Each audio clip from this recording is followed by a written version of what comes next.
Assalamualaikum warahmatullahi wabarakatuh. Selamat berjumpa lagi anak-anak sekalian. Pada hari ini mudah-mudahan kalian siap mengikuti pembelajaran ya, di mana pembelajaran yang akan Pak Guru sampaikan yaitu tentang mata pelajaran ilmu pengetahuan sosial atau IPS. Adapun materinya yaitu tentang perlawanan bangsa Indonesia terhadap penjajah. Anak-anak sekalian, seperti biasa, Pak Guru ingat kembali untuk kiranya menyiapkan alat tulis, ya, di mana mungkin nanti ada penjelasan yang penting bisa kalian catat. Dan jangan lupa sebelum pembelajaran dimulai, ingat diawali dengan berdoa. Nah, pada pembelajaran terdahulu kalian sudah belajar tentang masa penjajahan bangsa Eropa di Indonesia ya.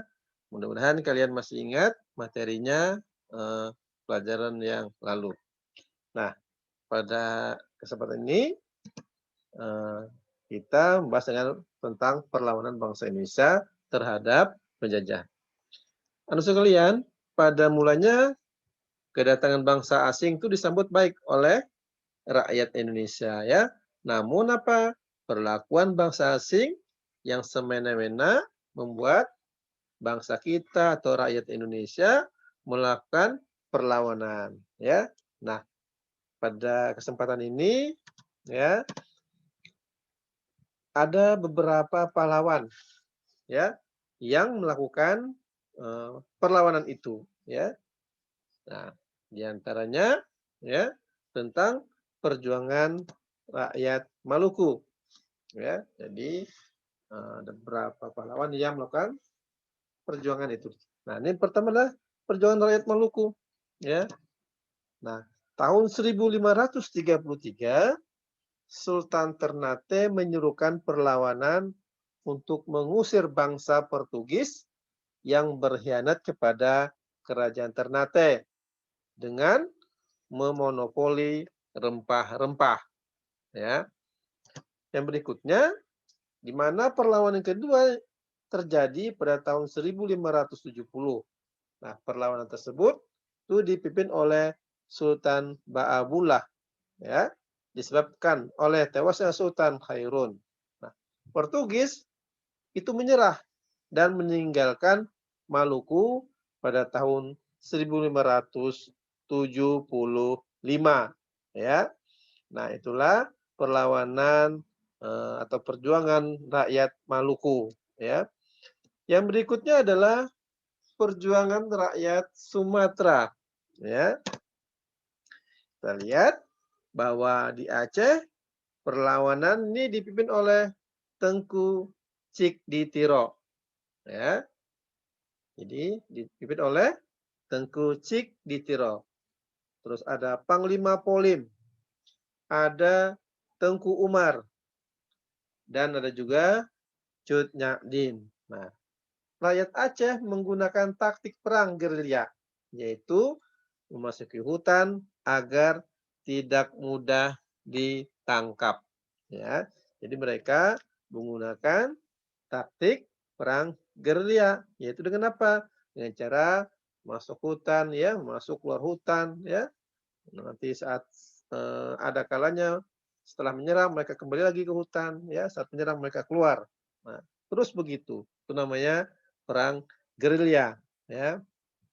Nah, perlawanan rakyat Sumatera Utara itu dipimpin oleh Sisingamangaraja ke-12 ya. Nah, penyebab perlawanan ini adalah Belanda ingin menguasai Tapanuli ya.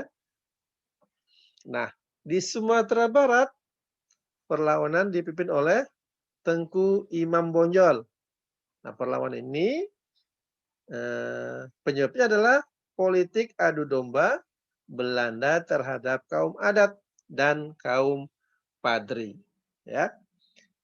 Nah, berikutnya adalah perjuangan rakyat Jawa, ya.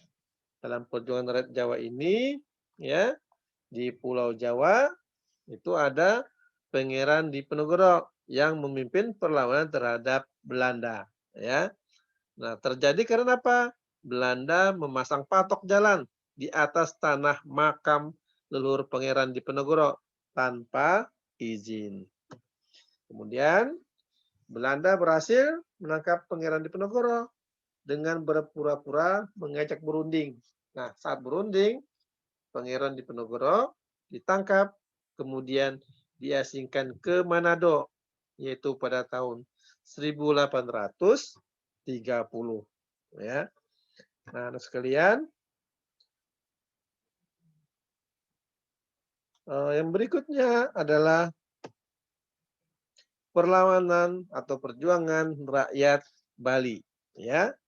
Nah, perjuangan rakyat Bali ini di mana sikap Belanda yang melanggar hukum tawan karang menjadi penyebab perlawanan rakyat Bali, ya.